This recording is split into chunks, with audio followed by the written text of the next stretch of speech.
Catch and shut the disassembly jack to release the bearings.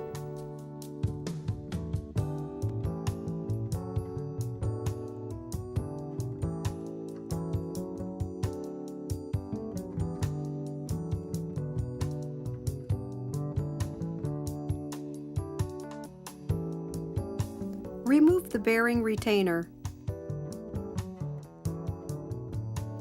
Turn the horizontal shaft counterclockwise and remove the key from the friction pulley.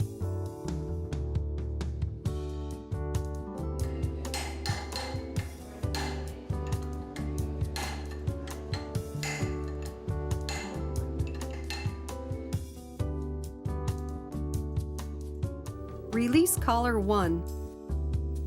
This completes normal maintenance. However, if you wish to replace the horizontal shaft and gear boss, support the gear boss with a pipe or similar item and place a wooden slat against the friction pulley of the horizontal shaft, then tap lightly to release the gear boss. This completes the disassembly of the horizontal shaft.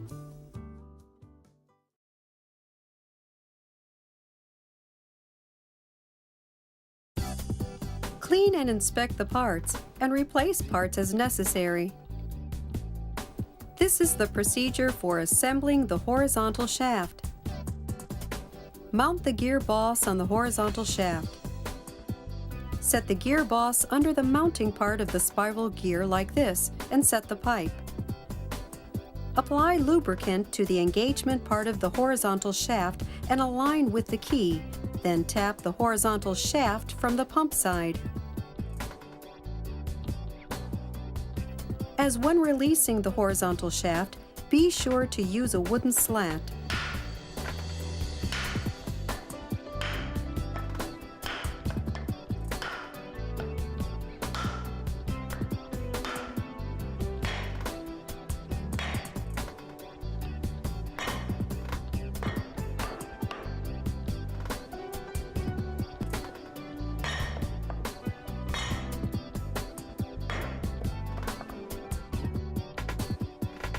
When the gear boss is completely mounted on the horizontal shaft, set the horizontal shaft in a vise.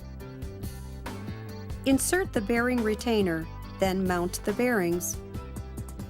If the bearings do not mount smoothly, tap them lightly with a chisel. When the bearings have completely cooled, lightly tap the inner rims of the bearings to confirm that they are mounted completely.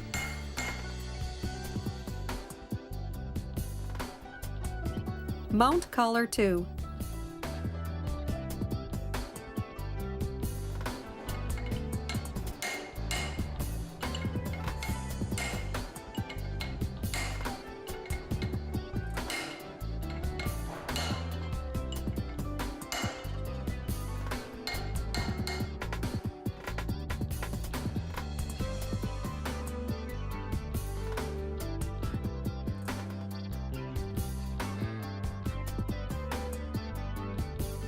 Set the retainer ring C.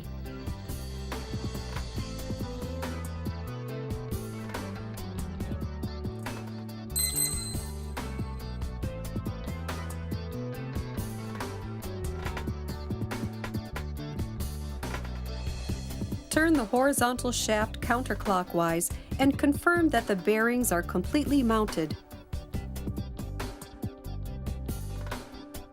Mount the bearings. If the bearings do not mount smoothly, tap them lightly with a chisel.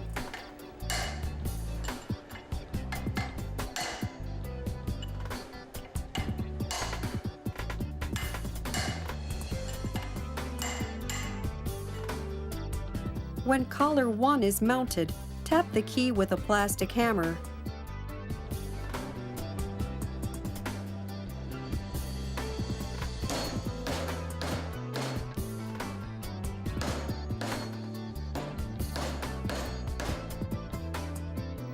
Align the spiral gear with the gear boss of the bolt hole and tap it in evenly with a plastic hammer.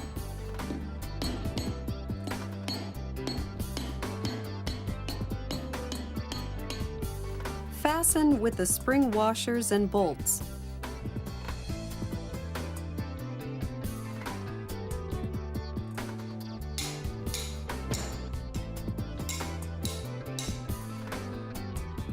After the key is mounted, check the engagement with the friction pulley. This completes the assembly of the horizontal shaft.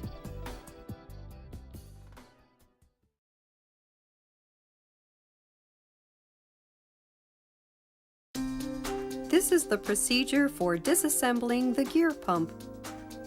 Remove the 4 socket cap screws that fasten the valve case.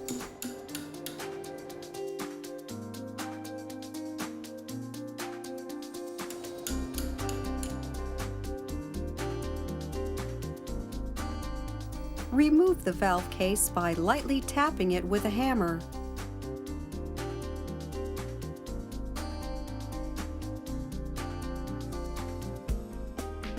Remove the bushings of the drive gear and driven gear. If these are difficult to remove, tap in a counterclockwise direction with a plastic hammer. The bushings should release smoothly. Release the drive gear and driven gear.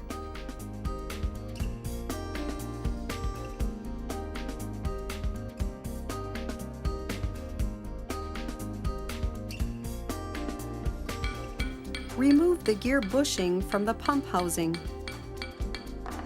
If the gear bushings remain mounted on the shafts of the drive gear and driven gear, they may fall off the shaft.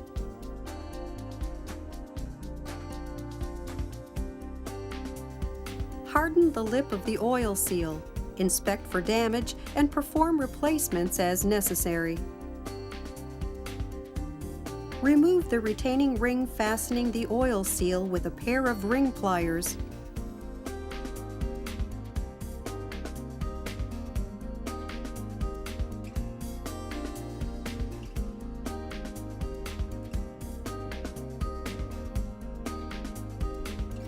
From the insertion part of the gear bushing, strike the oil seal with a screwdriver to remove it. When doing this, be careful not to damage the insertion part of the bushing.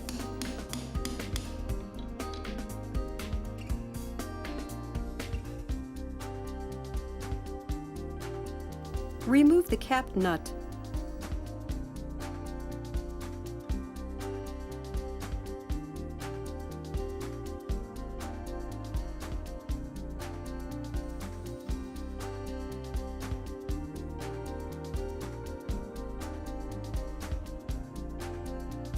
If the adjusting screw needs to be removed, be sure to check the position of the adjusting screw before disassembly.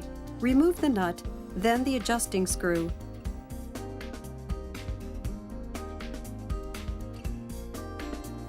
Loosen the adjusting screw, then remove the valve spring and valve stem.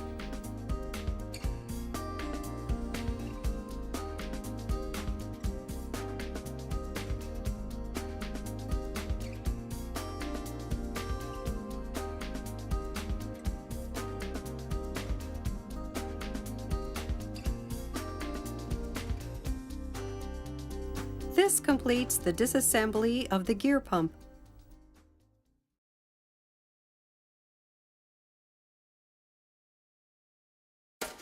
Clean and inspect the parts and replace parts as necessary.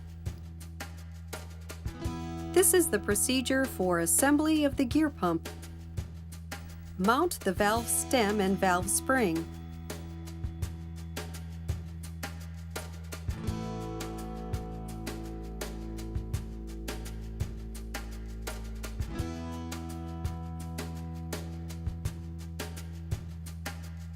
When the adjusting screw is disassembled, be sure to place the adjusting screw at its position before disassembly.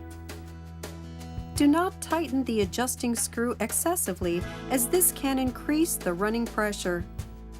Similarly, do not leave the adjusting screw too loose, as this can cause insufficient air intake.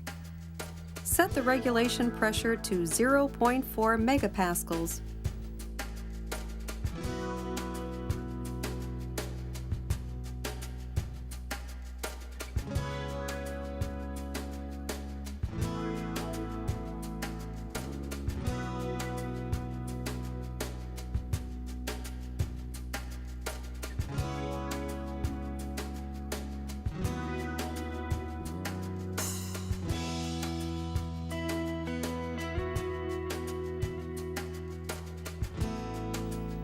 Mount the oil seal using a patch and chisel.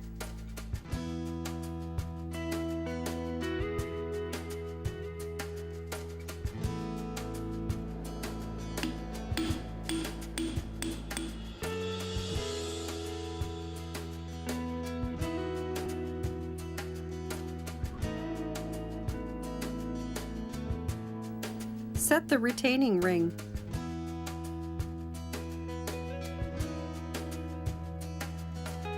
Mount the gear bushing on the pump housing.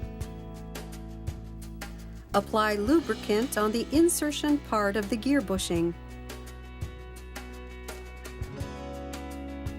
At this point, mount the bushing with the oil grooves on the edge surface facing up.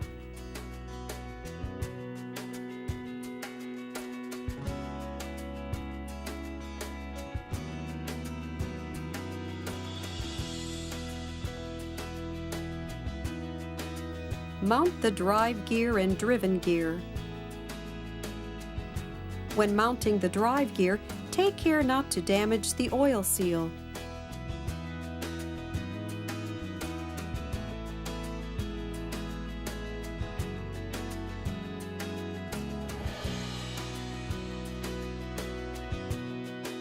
Mount the bushing on the pump housing. Mount the bushing with the oil grooves on the flat surface facing down.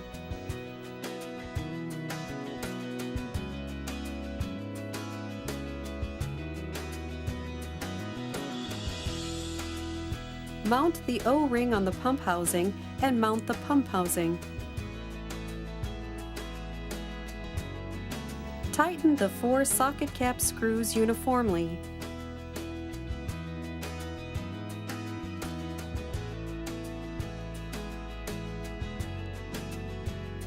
Finally, check by hand that the drive gear turns. This completes the assembly of the gear pump.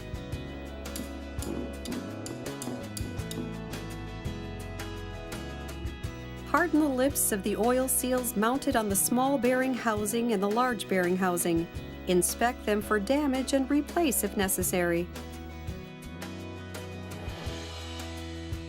This completes the disassembly, cleaning, inspection, and assembly of all of the parts removed from the purifier.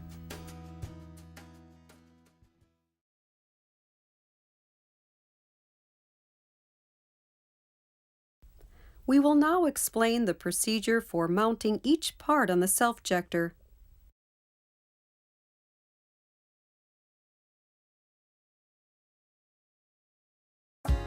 This is the procedure for mounting the vertical shaft and related parts. The vertical shaft must be mounted before the horizontal shaft. If the horizontal shaft is mounted first, the angular bearing case of the vertical shaft will be placed in contact with the spiral gear, preventing assembly of the vertical shaft. Mount the lower spring. Set the steel ball on the spring seat to mount it.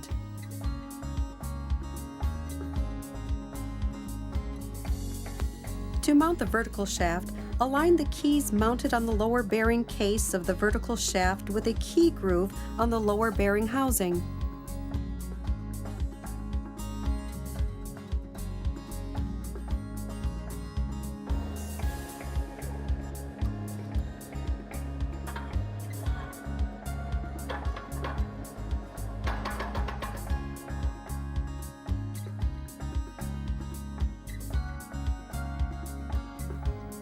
With the vertical shaft free, mount the horizontal shaft.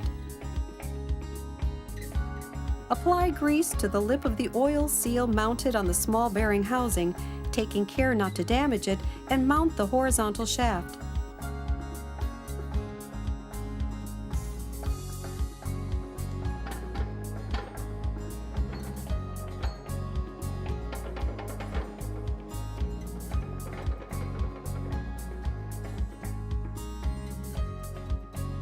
Align the keys of the upper bearing case with the key grooves on the upper bearing sleeve to mount the horizontal shaft.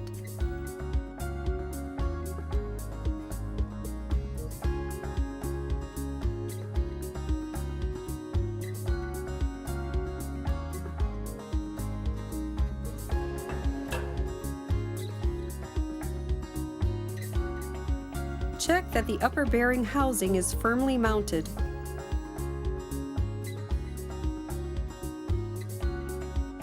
Mount spacers on the upper bearing case, then mount the upper bearing case, taking care to align the flat springs correctly top and bottom. Measure the gap between the upper bearing housing and flat springs. The tolerance for this gap vary according to the model, so please consult your user's manual. If the measured gap is not within the tolerance, select the appropriate spacers and insert them to ensure that the gap is within the tolerance. Two types of spacers are supplied, 0.5 millimeters and 1.0 millimeter.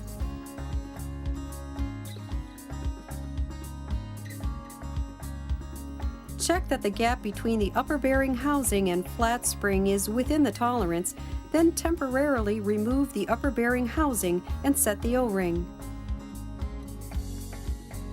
Apply grease to the O-ring groove before setting the O-ring. This prevents the O-ring from falling out.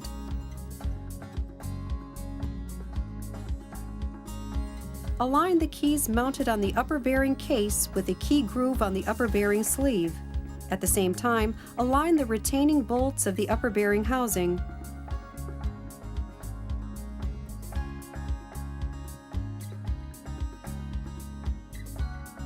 Insert spacers on the upper bearing case to the appropriate thickness, then set the flat spring.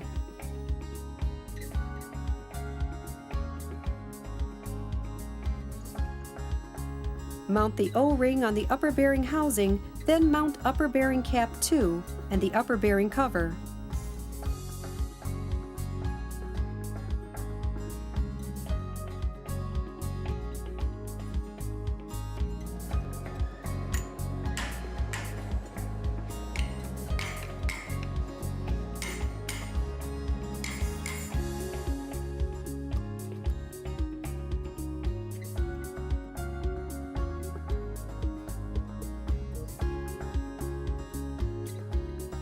Tighten the 3 bolts uniformly to fasten.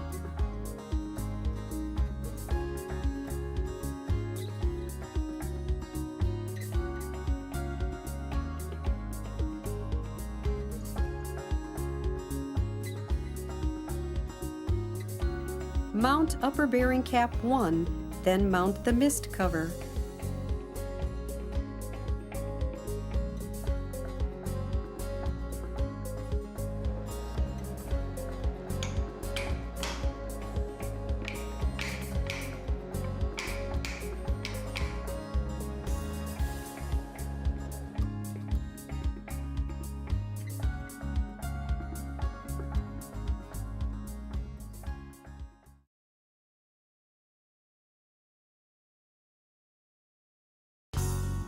This is the procedure for mounting the water supplying device. Mount the vertical shaft on the water supplying device.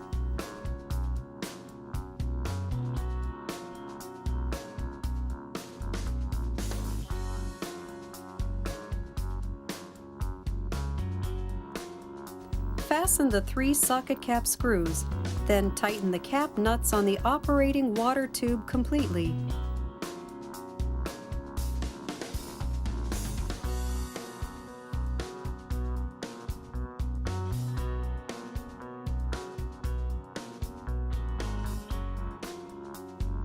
Check that the water supplying device is set firmly, then tighten the socket set screws on the chamber cover to fasten them to the vertical shaft. This completes the assembly of the vertical shaft system.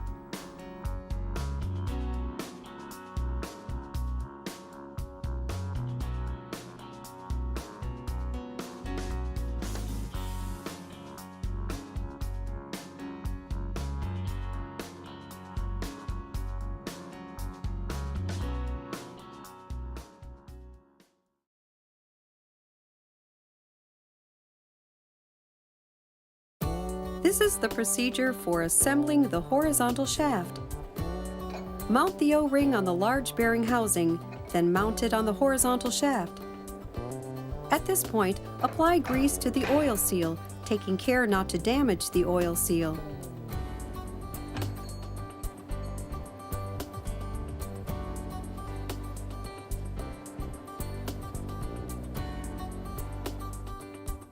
Tighten the retaining bolts on the large bearing housing. Align the bolt holes on the large bearing housing with the bearing retainer and tighten. Mount the large bearing housing and small bearing housing with the oil grooves facing down.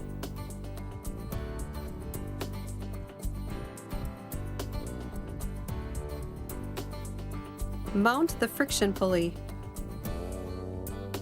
Align the keys on the horizontal shaft with the key grooves on the friction pulley and mount the horizontal shaft. At this point, check that the friction pulley is flush with the horizontal shaft collars. Mount the lock washer and lock nut, then turn the lock washer to fasten it.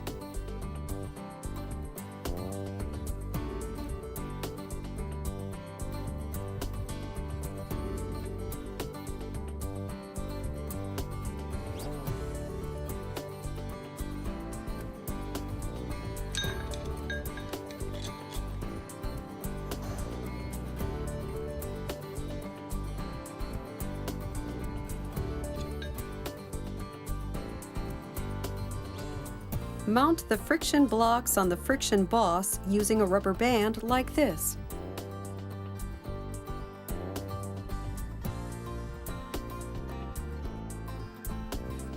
The number of friction blocks used varies according to the model and the frequency. Mount the appropriate number of friction blocks.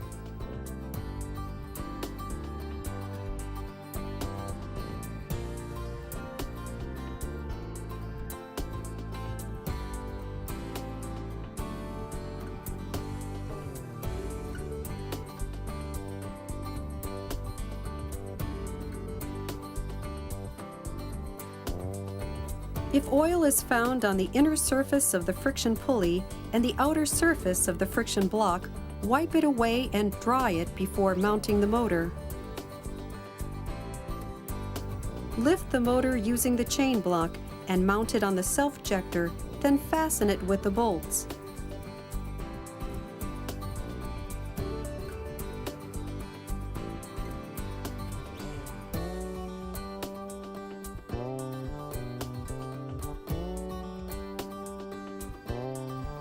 Reconnect the motor, referring to the notes you took earlier.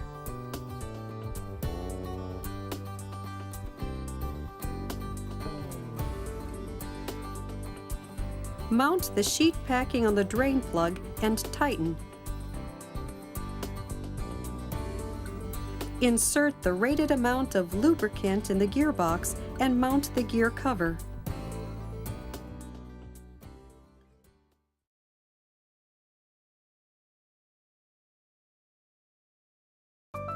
This is the procedure for mounting the gear pump.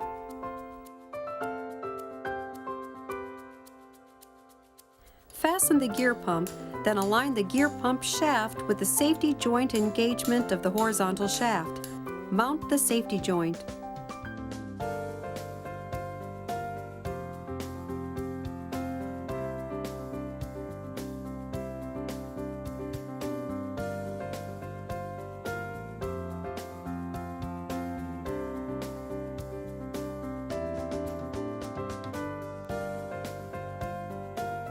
Connect the connecting tubes.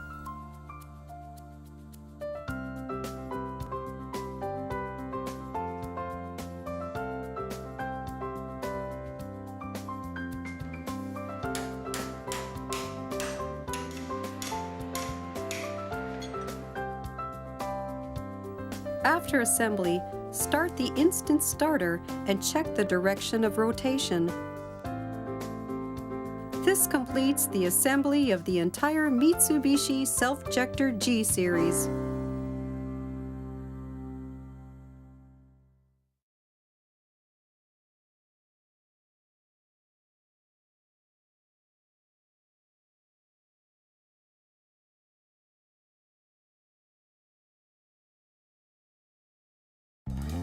Let's look at the sludge discharge process using an actual example of total discharge.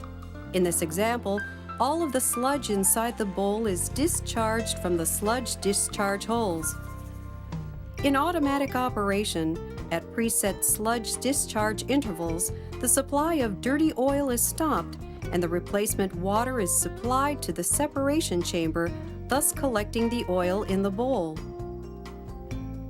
Next, operating water is supplied to the water pressure room. Once the chamber is filled, centrifugal force is applied to generate hydraulic pressure in the operating water. When this hydraulic pressure exceeds the centrifugal force in the hydraulic valve, the pilot valves move inward. As you can see, the operating water in the valve opening chamber is then discharged from the bowl. When the operating water in the valve opening chamber is discharged, the hydraulic pressure inside the separation chamber causes the valve cylinder to slide downward. The dropping of the valve cylinder causes the sludge discharge outlet to open, and all sludge and liquids are immediately discharged from the separation chamber. When discharge ends, the supply of valve opening water stops. All of the valve opening water is released through the drain nozzles. With the hydraulic pressure from the valve opening water removed, the pilot valves once again move outside. The supply of the valve opening water, which had been stopped during sludge discharge, is now resumed. When the bowl is filled with the valve opening water, hydraulic pressure is generated, pushing the valve cylinder upward to shut the discharge outlet. Sealing water is supplied into the separation chamber, and dirty oil operation begins. 分油机是精密机械，所以在进行整备和更换零部件时，一定要使用纯正部品。如果使用仿造零部件，不仅得不到应有的清净效果，而且可能会损坏 SJ， 并给人身带来危险。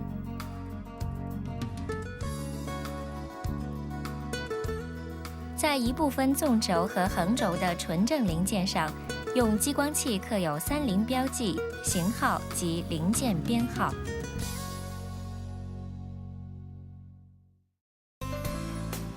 现在我们开始说明关于30分油机 G 系列的回转体的开闭机构、机器的保养整备，以及纵轴、上部轴承盒、横轴、齿轮泵的拆解和组装步骤。在进行拆解和组装之前，请仔细阅读使用说明书，充分了解机器结构、检查部位及检查方法等，才能更准确、更有效地进行工作。请在开始拆解之前，务必从安全接头或电动机风扇上确认本机已完全停止。拆解顺序是：在机盖和回转体被拆卸的状况下，从中拔出横轴，再拔出纵轴。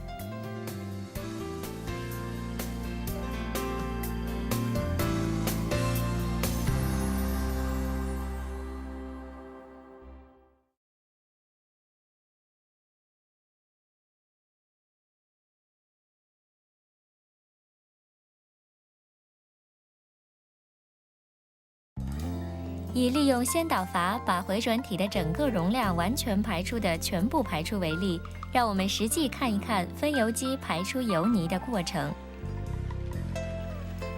在自动运行中，到了预先设定的油泥排出时间，就会停止原液的供给，而供给置换水，将回转体内的油回收。其次，开阀工作水被输送到开阀水压室。充满开阀室的工作水在离心力的作用下产生很大的水压。当这个水压形成的力量超过先导阀所受的离心力时，该压力将使先导阀向着轴心方向滑动。这样必阀水压室内的必阀工作水，正如大家所看到的，被排出到回转体外。放掉必阀工作水后，主阀体因回转体内的液压而下滑。主阀体一下滑，在排渣口被打开的瞬间，分离舱内的油渣和液体被全部排出。排出结束后，停止供给开阀工作水。开阀工作水即从放水喷嘴全部放掉。失去开阀工作水的压力后，因离心力，先导阀再次往外侧移动，封住必阀水压室，然后再次供给由泥排出时停止供给的必阀工作水。充满必阀水压室的必阀工作水，在离心力的作用下产生水压，把主阀体上推，关闭排渣口，然后将风水送入到分离舱内部后，供给原液，开始通液运行。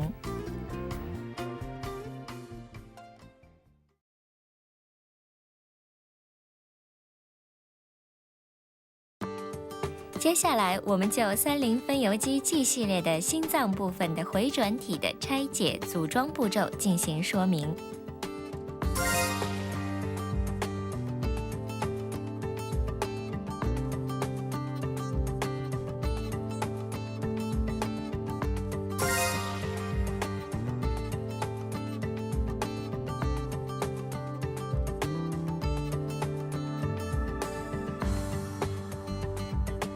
先卸工作水配管。工作水配管根据客户的订货规格不同而异。卸下螺塞，排出配管中的油。用钩头扳手拆下原液入口管、重液出口管、轻液出口管的连管螺母。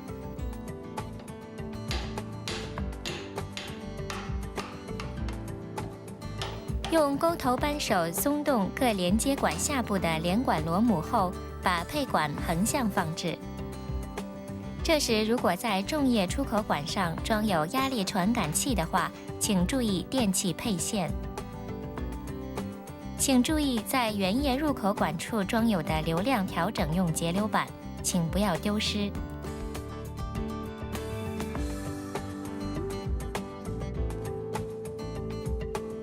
用扳手松开机盖螺母，并将其卸下。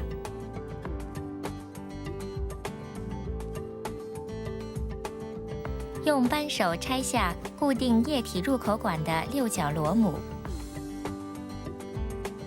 松开上部机罩部的内6角指动螺钉。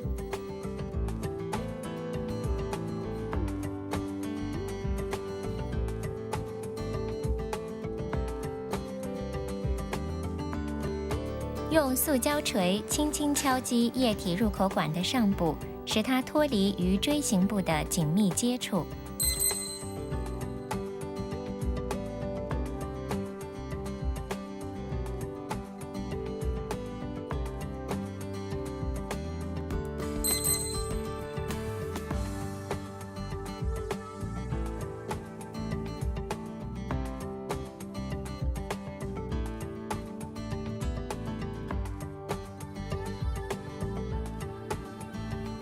拆下固定机盖的内6角螺栓后，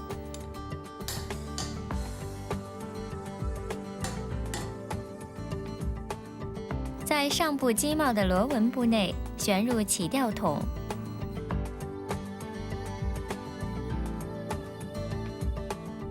使用链式葫芦将其慢慢地垂直吊起。到此为止，机盖的拆解就结束了。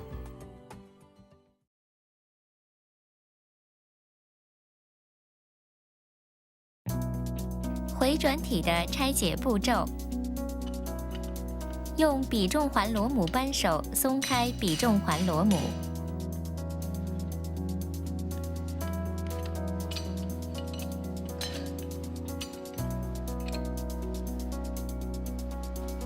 卸下比重环螺母，将重叶式、重叶叶轮泵、垫片和比重环按顺序卸下。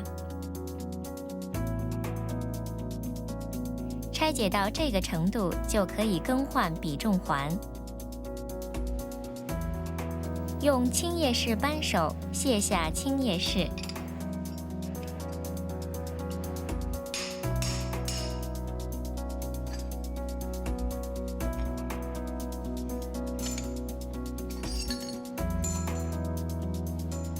取出轻叶叶轮泵和液体入口管，就完成了回转体上部的拆解。取出回转体，首先将盖型螺母扳手插入到回转体内，套住盖型螺母，再将扳手的螺杆拧入在盖型螺母头部的螺孔内，然后用扳手松开并卸下螺母。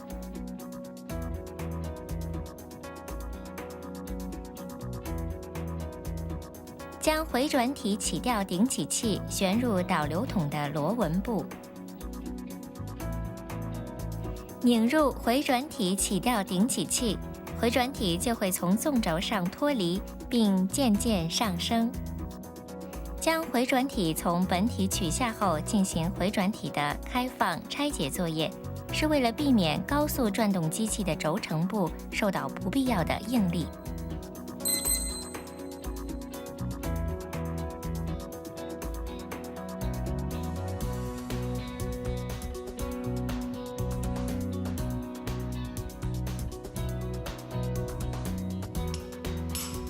如果只用回转体起吊顶起器的手柄，不能使回转体上升的话，请在手柄上套上加力短管后再拧紧。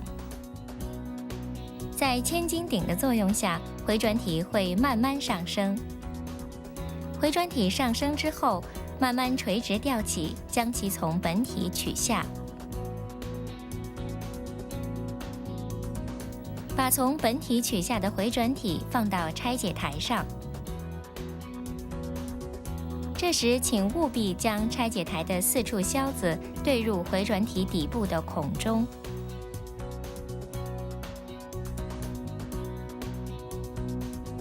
回转体安装到拆解台上之后，卸下回转体起吊顶起器，并安装上分离板压紧器。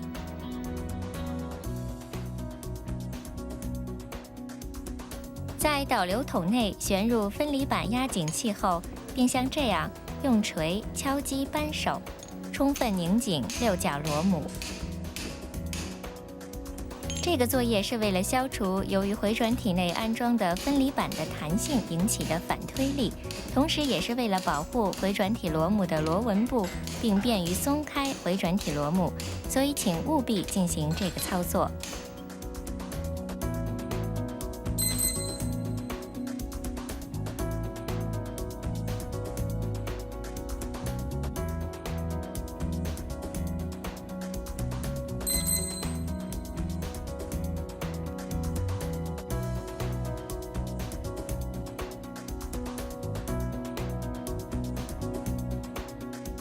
把回转体螺母扳手用内6角螺钉固定在回转体螺母上后，用锤敲击扳手，松开回转体螺母。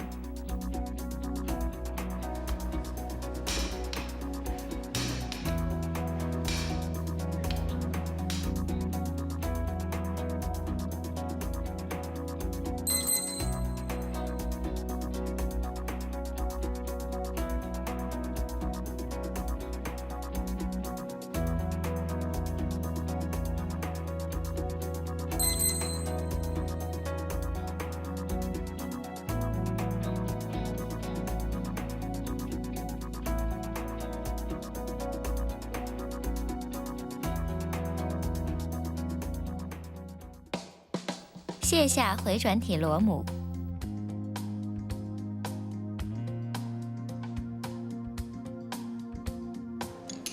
卸下分离板压紧器，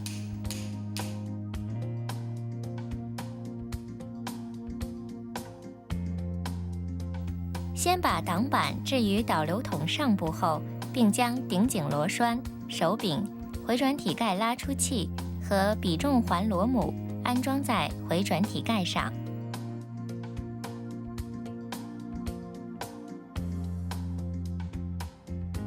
慢慢拧紧手柄，拆下回转体盖。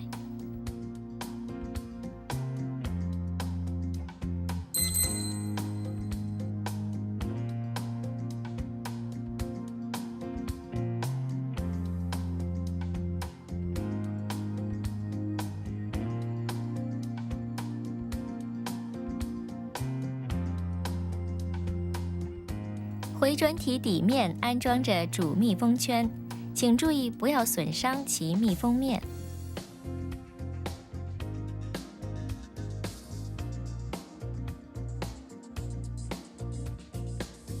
在导流筒上安装回转体起吊顶起器后，把取水板、分离板一起拔出。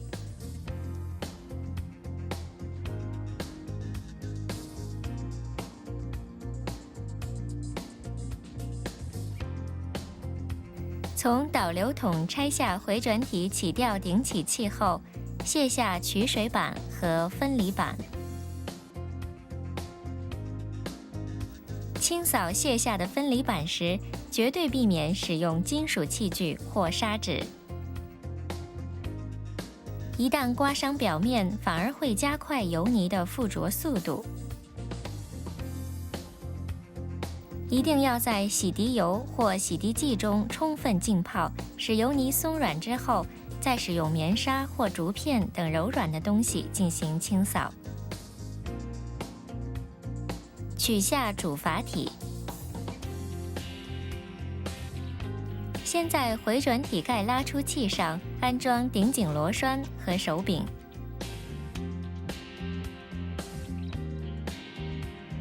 在回转筒体的盖型螺母安装部上放置挡板后，用4颗内6角螺栓将回转体盖拉出器固定在主阀体上。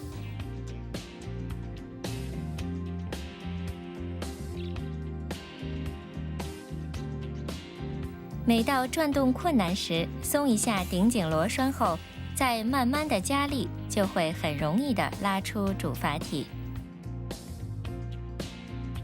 像这样松一松再拉紧的做法，能矫正主阀体的倾斜，易于垂直地将其拉出。请充分注意不要损伤主阀体的密封面和滑动部。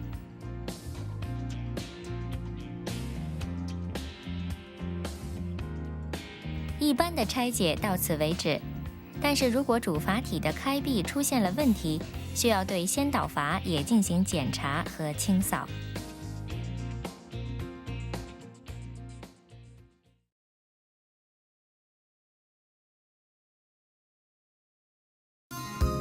先导阀的拆解步骤。下面说明侧面两处的先导阀的拉出方法。用内6角扳手拆下先导阀螺母，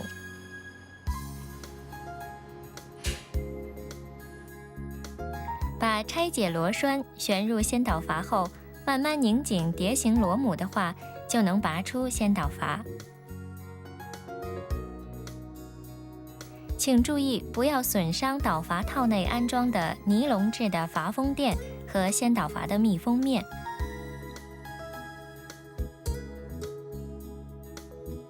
拆下先导阀拉出器后，再从导阀套内拔出先导阀和阀封垫。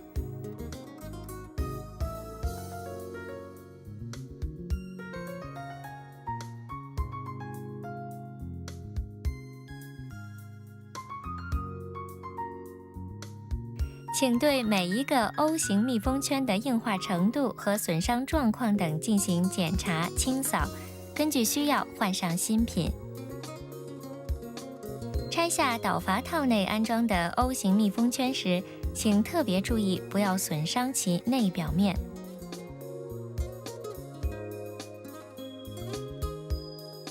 在清扫先导阀的插入部时，一旦损伤了内表面，O 型密封圈的性能就会降低，并因此而可能影响到主阀体的开闭，所以切勿使用金属器具或粗砂纸等。请务必使用柔软的布制品来进行清扫。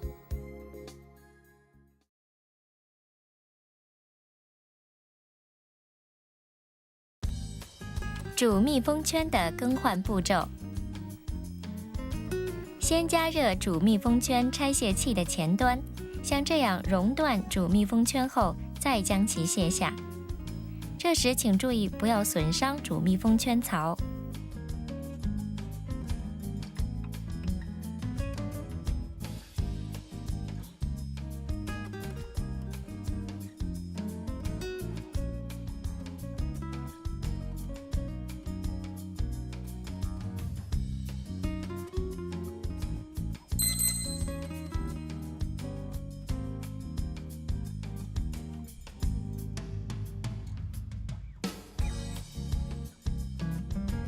安装主密封圈时，一定要先把主密封圈槽清扫干净，然后再用手将其轻轻地按入主密封圈槽内。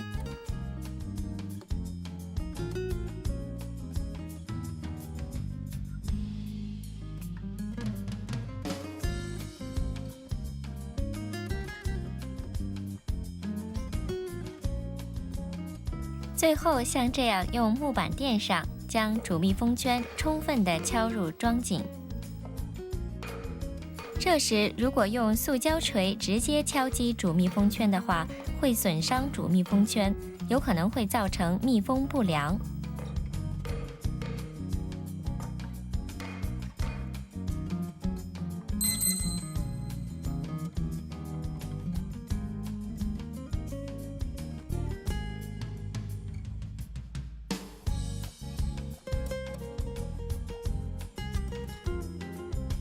到此，主密封圈的安装结束。除了排水喷嘴以外，回转体的拆解就进行完了。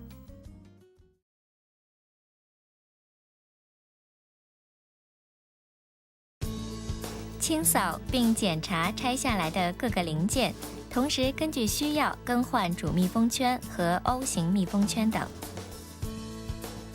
如果清扫检查及零件的更换结束后，就可以开始组装。先清扫先导阀的插入部，再往先导阀的插入部及先导阀的 O 型密封圈上涂抹润滑油之后，轻轻地用手将先导阀按入。这时，如果强行将阀插入的话，会损伤先导阀里安装的 O 型密封圈，请多加小心。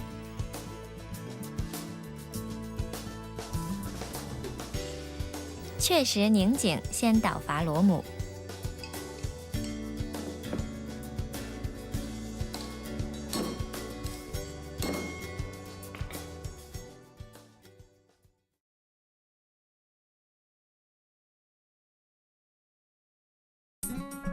主阀体的组装步骤：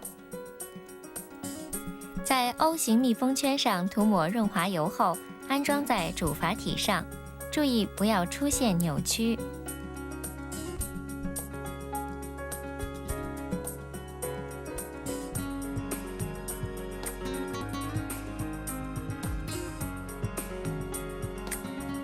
在主阀体上安装好回转体盖拉出器、顶颈螺栓和手柄。在回转筒体和主阀体的滑动接触面上也充分地涂抹润滑油，然后放上挡板，将主阀体与回转筒体的零对位标记和对位销对正后，搬动手柄慢慢松开拉出器，把主阀体装入回转筒体内。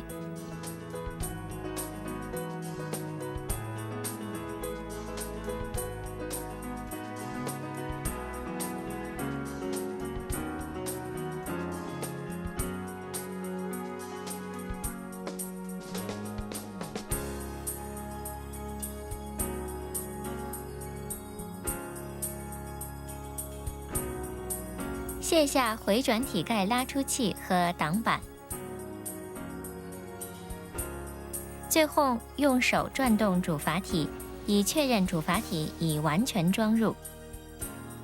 在导流筒上安装分离板。分离板有2种。首先安装大直径分离板。安装大直径分离板时，并没有什么特别的安装顺序，只要对正导流筒的平行键，一片一片压紧即可。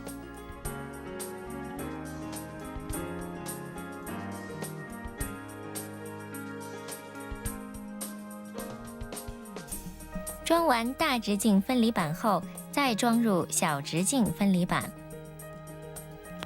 小直径分离板的安装数量根据机型不同而不同。小直径分离板是为了防止取水板的内面和大直径分离板的鞘缘部接触。如果在上面装入大直径分离板的话，取水板的内面和分离板的鞘缘部就会接触，就导致回转体的压紧不良或损伤分离板，请一定要注意。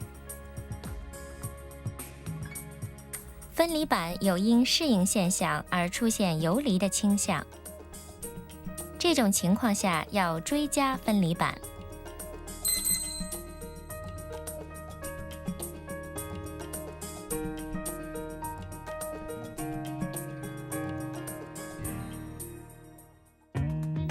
将回转体拉出器拧入导流筒内后，将其装入回转筒内。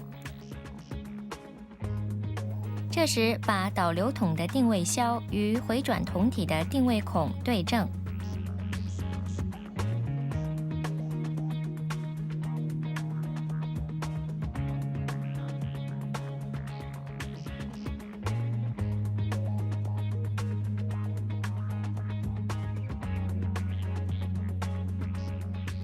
卸下回转体拉出器。取水板也跟分离板一样，应对正导流筒的平行键后装入。这时请确认取水板上是否已装好 O 型密封圈。请确认回转体盖顶部是否已装好 O 型密封圈。安装回转体盖。请将回转体盖的定位槽和回转筒体的定位销对正后装入。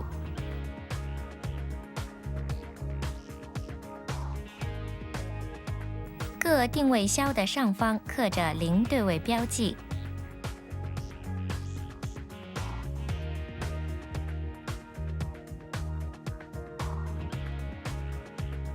把分离板压紧器拧入导流筒内，然后用扳手拧紧6角螺母，压紧分离板。压紧分离板是一个很重要的工序，它是为了控制回转体内由分离板产生的反弹力，并保护回转体螺母的螺纹，同时也是为了便于拧入回转体螺母。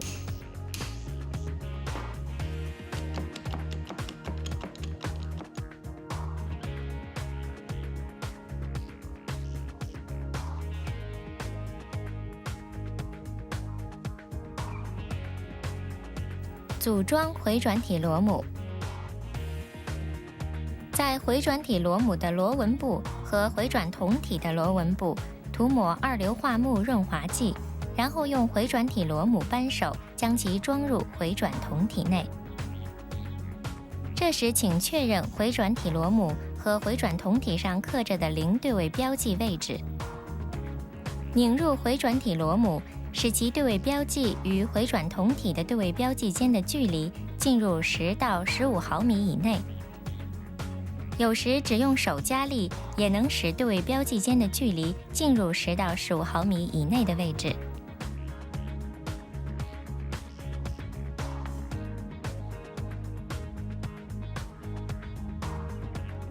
对位标记的距离小于10到15毫米后，将回转体螺母扳手用6角螺栓固定于回转体螺母上，用锤敲击直到对位标记对齐。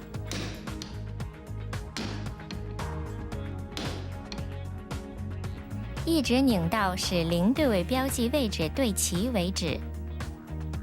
卸下回转体螺母扳手。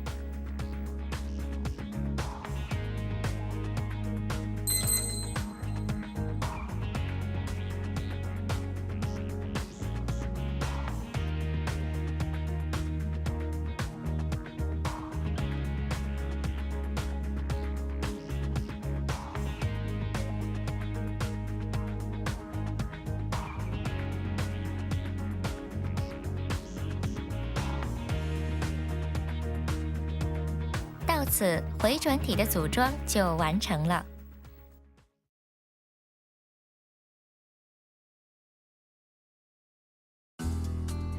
向本体组装回转体的步骤：卸下分离板压紧器，接下来把回转体组装到本体内。将回转体起吊顶起器从回转体盖的顶部拧入，然后吊起。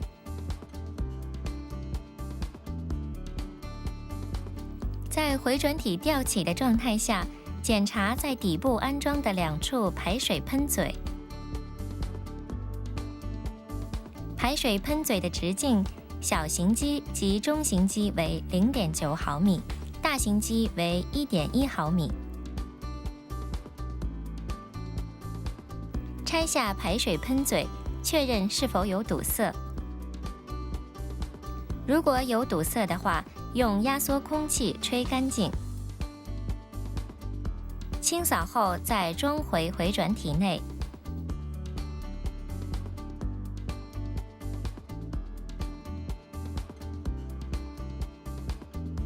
将回转体移到本体的上方。装入回转体之前，在给水装置的 O 型密封圈上涂抹润滑油。在纵轴上安装回转体锥套。慢慢地放下回转体，将其稳固地装在纵轴上。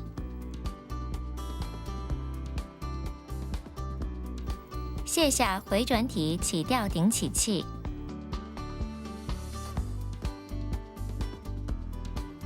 必须装紧盖型螺母，确确实实地把回转体固定在纵轴上。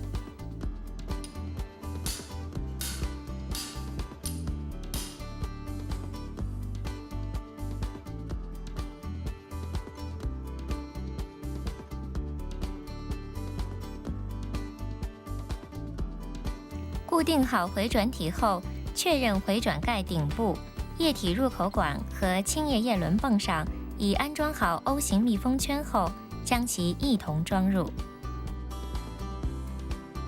这时，为了使安装工作顺利进行，预先在 O 型密封圈上涂抹润滑油。用清液式扳手把清液式牢牢地固定在取水板的螺纹上。这时，请按清液式和回转体盖刻着的0对位标记已对齐来确认清液式已确实紧固。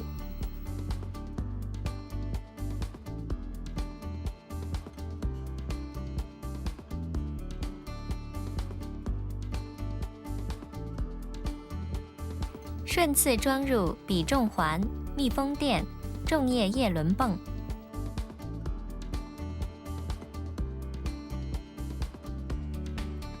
安装重液式。组装时应使重液式的0对位标记和回转筒体上的0对位标记对齐。如果对位标记的位置出现错位的话，就会引起震动。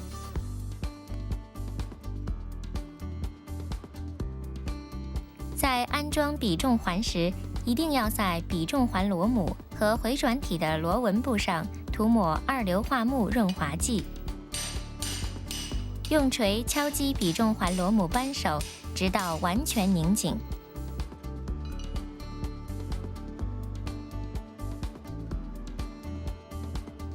到此，回转体组装完毕。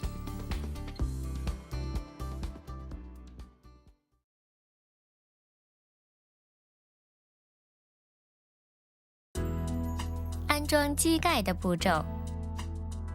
首先确认机盖里是否装好 O 型密封圈，再用起重器吊起，安装在机架上。机盖的内面已装好了2个 O 型密封圈，注意不要损伤 O 型密封圈，慢慢地垂直放下进行装入。安装4处内6角螺栓。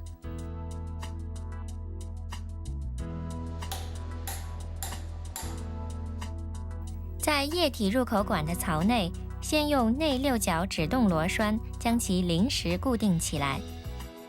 这时请不要拧紧到底。在液体